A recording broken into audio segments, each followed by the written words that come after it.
Good morning, ladies and gentlemen. This is TVP World. You're watching World News. I'm your host, Benjamin Lee, and these are the latest headlines. According to United Nations estimates, over 1.1 million people have been displaced in Syria since the collapse of the Assad regime.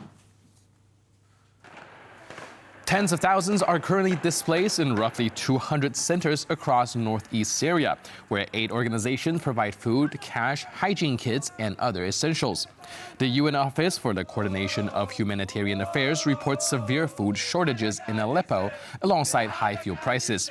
Continued fighting has disrupted water supplies and caused power outages for over 400,000 residents since Tuesday. Despite challenges, including checkpoints, security concerns, and looting, the United Nations and its partners are working to deliver aid, as seen with 26 trucks carrying food from Turkey into northwest Syria earlier this week. U.S. Secretary of State Antony Blinken met with Turkish President Recep Tayyip Erdoğan in Ankara.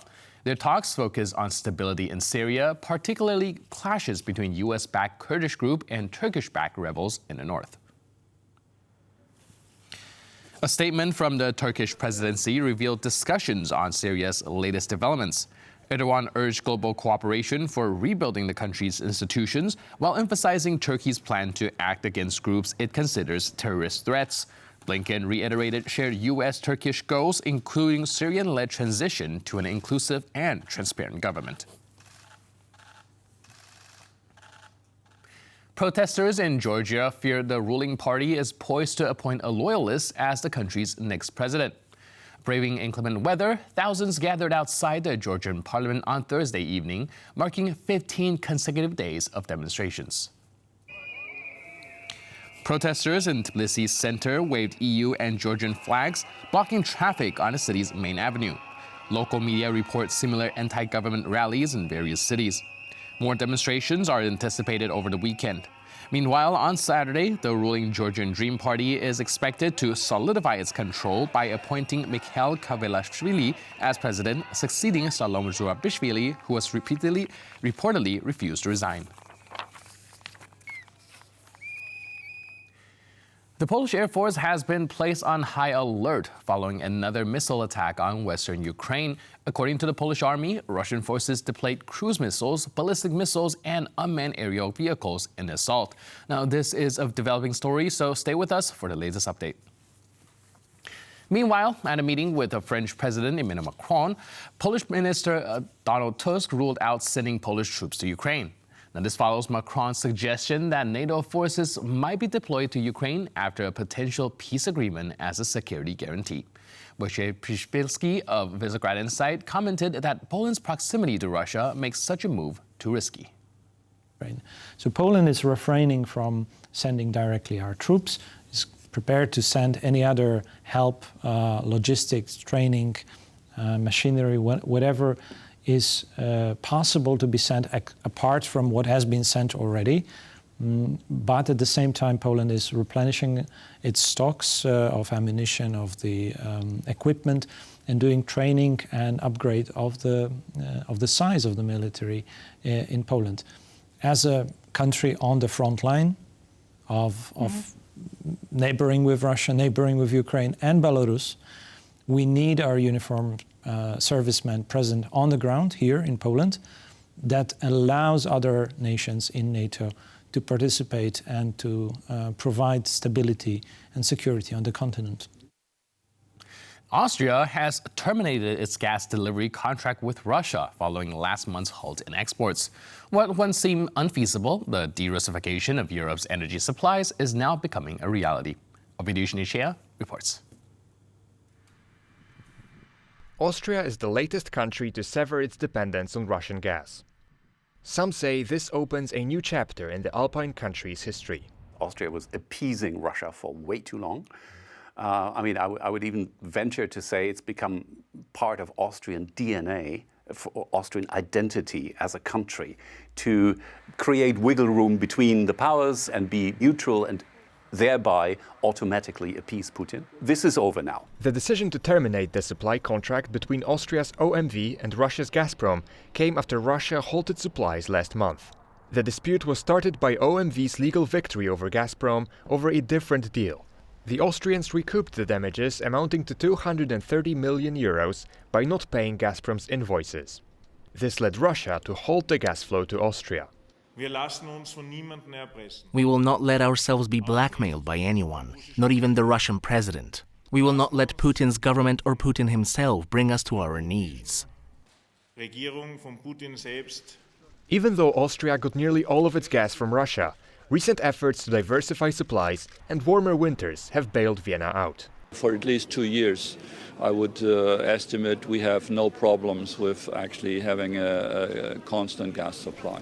Now there are only 2 countries in the European Union that still receive significant amounts of gas from Russia: Slovakia and Hungary. Poland is expected to become independent from Russian energy supplies by the end of this year. The last product, only LPG gas, is still continue flowing to Poland, but thanks God, only until 20th of December, where this product will be fully sanctioned, and then we will become fully independent. The pivotal moment for the de-Russification of European energy supplies was the Russian invasion of Ukraine in 2022. That was when the entire system of close cooperation with Russia, 1 decade in the making, came crashing down. Thousands of students protested outside the Serbian national television headquarters, criticizing its coverage of their cause.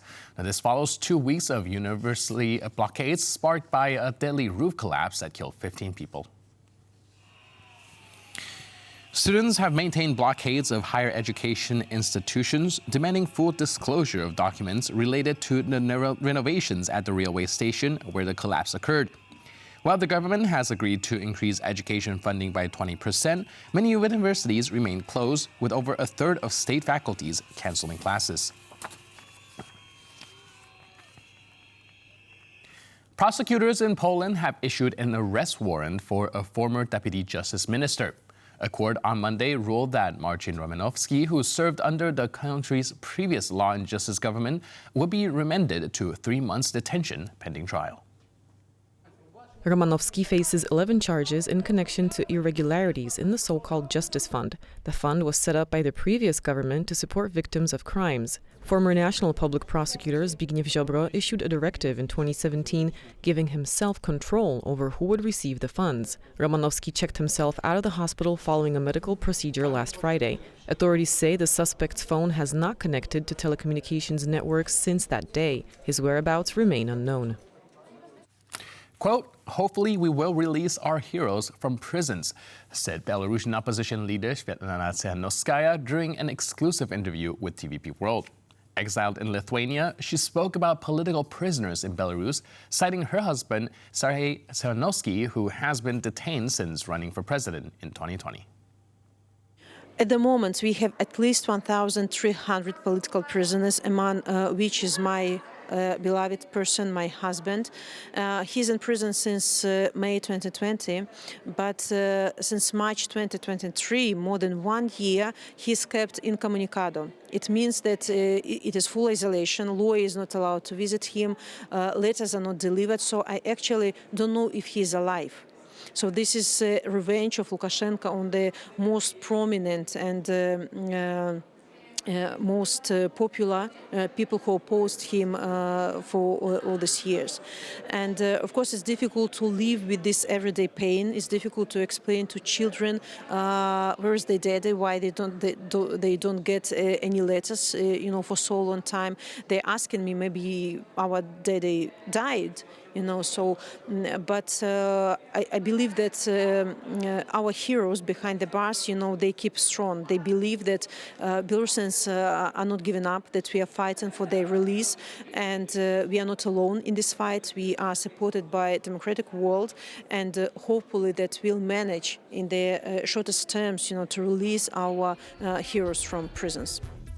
Now stay with TVP World for the full interview with Svetlana Tsikhanouskaya, airing at 9:15 Central Eastern Time. Poland's defense minister announced the establishment of a new drone command for the armed forces, focusing on the use of unmanned systems in warfare.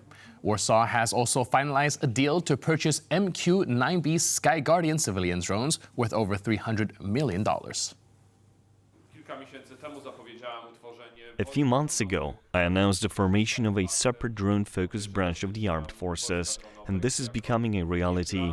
From January 1st, the drone command will no longer exist solely on paper, but will function as a part of the Polish army. But before that comes to pass, we've signed another key deal for the purchase of very important large unmanned systems with a wingspan of 20 meters.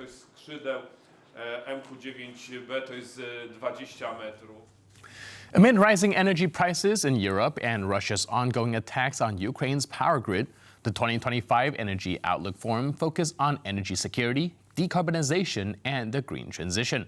Reporter Paweł Trzewskowski has more details from the event. Energy security is national security.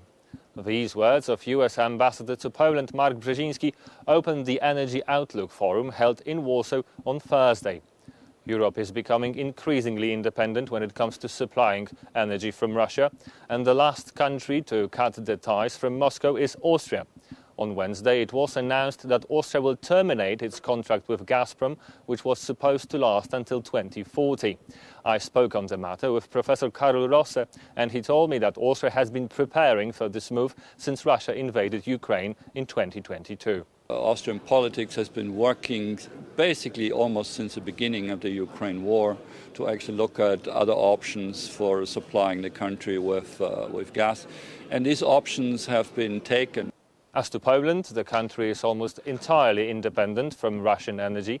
And Adam Sikorski, the chairman of the board at Unimod, a Polish multi-fuel company, told me that the last contract is to expire very soon. It's very, very limited. So the last product, only LPG gas, is still continue flowing to Poland. But thanks God, only until 20th of December, where this product will be fully sanctioned, and then we will become fully independent. Energy security will be at the forefront of the Polish presidency, which begins on January the 1st. It's already been announced that the European Energy Union will be discussed during this presidency.